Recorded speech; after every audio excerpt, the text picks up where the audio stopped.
My name's Anne Gallagher and I'm curator of this Damien Hirst exhibition at Tate. We're about 4 weeks into the installation. It's a really complicated installation, so there's a lot of work to be done. And we've got about a week or so to go, but we're going to walk round, just talk about the pieces that are up and explain the chronology of the way the show runs through.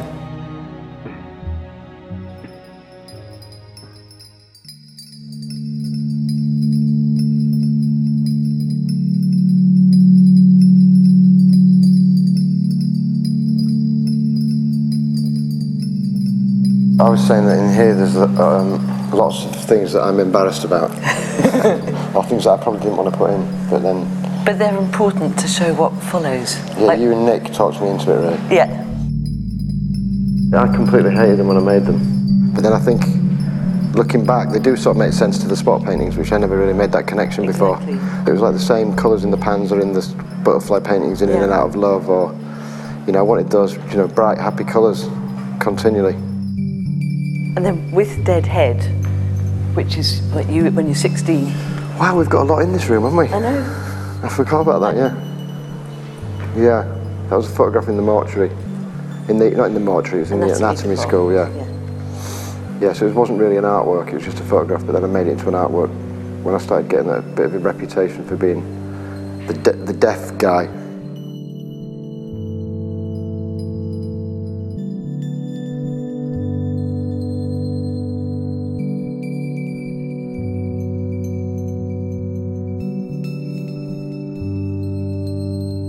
Seems smaller to me now. Really? It's weird. Yeah, nasty piece. Yeah. There's just a desire to make art that was more real and about something important. You know, I kept thinking, I loved minimal art, but I kept thinking it's not about anything, and it sort of, you know, kept frustrating me. So in a way, the cabinets worked like a box to protect things. So I took that a bit further and just, you know, I just thought I'm gonna own this space or something, you know. And to, you know, in a way it was to, you know, you wanted to pull people in but then keep them out at the same time. Yeah.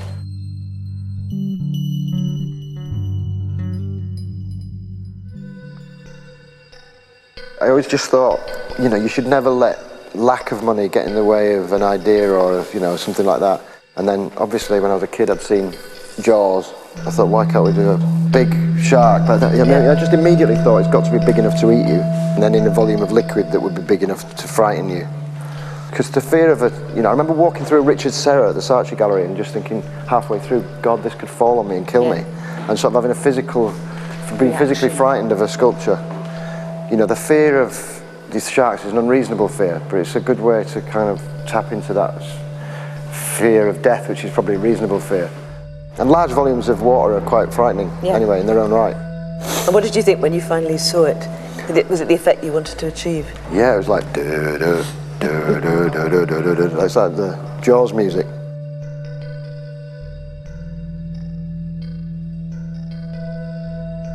So the acquired inability to escape, was that the first work that you made using cigarettes? Yeah, I think it probably was. And then afterwards came the rows of stubbed out. Yeah, I got asked in an interview recently where they said to me, you said in an interview, because I don't smoke anymore, they said you once said you don't trust people who don't smoke. Did you say that? Yeah, I did in an interview, yeah. And they said, what do you say now? And I said, I don't trust people who do.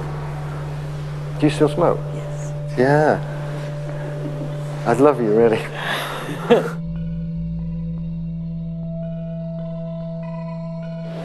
So in and out of love. If you can see people as flies, you can see them as butterflies as well. So I thought I've got to go the other way, like I was saying, where, you know, you kind of say, well, butterflies are beautiful as well. But then it's not beautiful if you look closely, because it's like, it's not beautiful for the insects. It's getting trapped in the paint. Yeah, because there is that horror that they're actually Yeah, so I remember when I painted the edges of them in there, trying to make them look like they'd struggled and flapped about and just got stuck. And then the live room, the live butterflies, I mean, when I first saw that, thinking, what is he doing?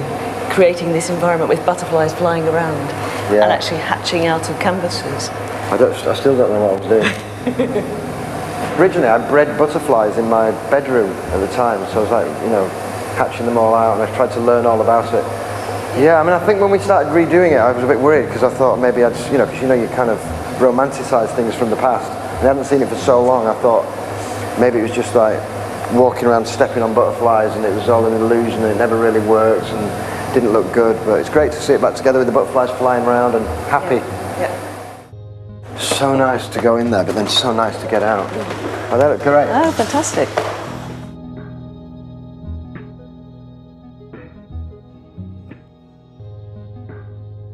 You know, with the pharmacy installation, I wanted to get a pharmacy and put it into an art gallery, but one way you actually think you are in a pharmacy. And then, you know, just to not even confuse you, just makes you question everything.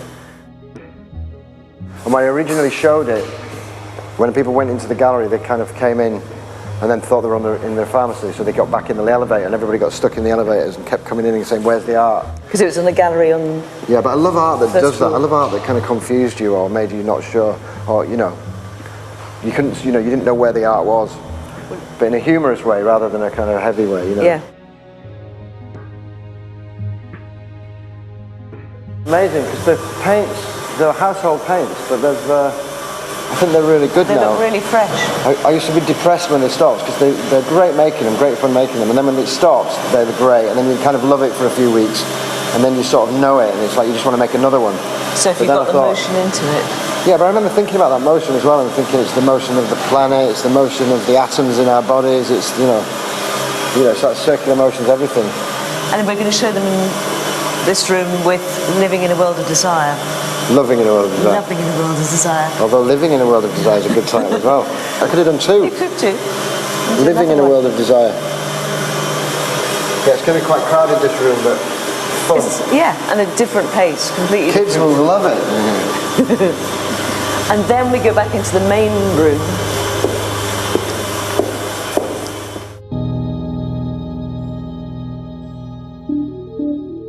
When I first did the first spot paintings, I did it as an endless series, and then I thought I should name them after drugs, and I got a book of drugs. I thought I'm going to do every drug under the sun, every drug known to man, for every painting, so it became this endless, infinite series, and I love that idea conceptually. I actually thought I'll start an endless series, but I'll stop somewhere, and but then I just keep coming up with other ideas where, like, this is a huge one, and it looks, it's totally different to one with 4 spots. So actually, the difference in the paintings was so great that I just kept making them, and then coming up with another idea and making another. Mother and Child Divided, but that was the first piece where you cut the animals in half. So you see the internal organs as well as the hide or the skin. But I love that inside-outside, where you get to see the inside and the outside. So it's whole, but it's dead. And were you consciously alluding to Christianity when you talked about the title as being My Mother and Child? God, Christianity, I don't know about. It's like subconsciously. Well, I was brought up as a Catholic till I was 12, so it's like all that stuff goes in there. But it's quite difficult, I think. I wasn't directly, but I love stories from anywhere. I wanted to sort of play with the viewer. So if somebody says to me, "Is that religious?" I'd be saying, "Well, what do you think?" Yeah. Okay. Belief's a great thing to play with. Will you suggest a range of belief systems like science? Yeah, I think I did this series of prints called New Religion, which were very scientific, and I think science is a new religion, really. Yeah.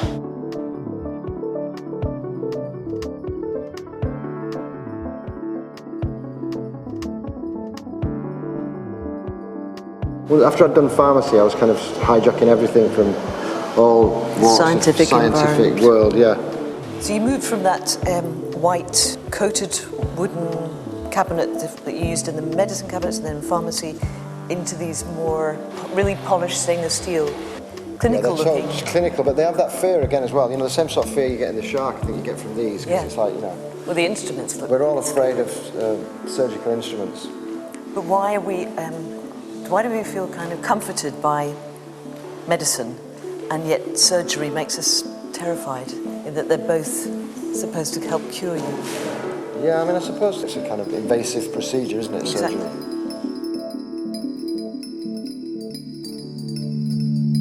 I found an old Victorian tea tray which had the base of it under glass. They'd kind of, somebody in Victorian times had put butterflies in it. And, it just looked great. And I thought, wow, if you did those big, they're like kaleidoscopes. And kaleidoscopes are amazing anyway. Yeah. So.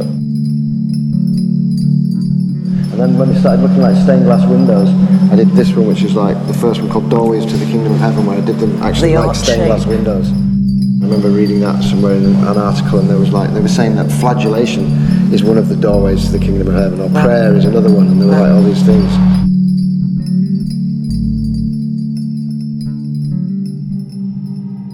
So the flies that are buzzing around in 1,000 years, here you harness them and they adhere to the canvas. It's like a tradition of the monochrome, a black painting. From a distance, you just think it's a black monochrome. It looks like tar or paint or something. Yeah. And then really, it's not until you get to about here that you realise it's flies. And when you're that close and you realise it's flies, it's pretty scary. Yeah. Because you just think, you know, it's a lot of death. And then we're going to walk into the room that's bringing together the work that was made at the time of Sotheby's auction. So you created this wallpaper specifically for this room, but it's based on the catalogue? Yeah, I made this wallpaper from the inside of the catalogues. And the Kingdom was one of the 2 pieces in the sale that had a special little booklet for itself. Yeah, exactly. So we're looking at key pieces from the sale, and it's another shark, something that you made very early on, and then 2008 you returned to it. And everything in the sale in a way is a kind of return. Yeah, well, I made everything in that. Yeah, I wanted everything in the sale to be 2008 and just have like this big, huge, you know. It was kind of like an event, really, wasn't it? Yeah, it was. Yeah, so this room is the final room, which has got the incomplete truth in it. Yeah, so very religious. I think I've become a religious artist, haven't I? Although I deny it all the time. But when you use this title, The Incomplete Truth, what were you suggesting? I mean, I've always loved those statements. Never let the truth get in the way of a good story. Yeah. And, you know, I mean, I think when you attach that to religion, it has a lot of resonance. But the symbol of the dove is like, it's both a secular symbol of peace. Yeah, well, you look at it, it looks like a dove flying in the sky, but it's actually a dove trapped in liquid. So it's like it has hope, but it doesn't have hope. But the art can give us hope, I think, but religion can't. But you like all these works that say one thing and then deny it at the same time. Yeah, I mean, absolutely. I mean, I don't think there are answers. I think there are only questions, and I think it's, you know, for viewers to decide what the answers are. Yeah.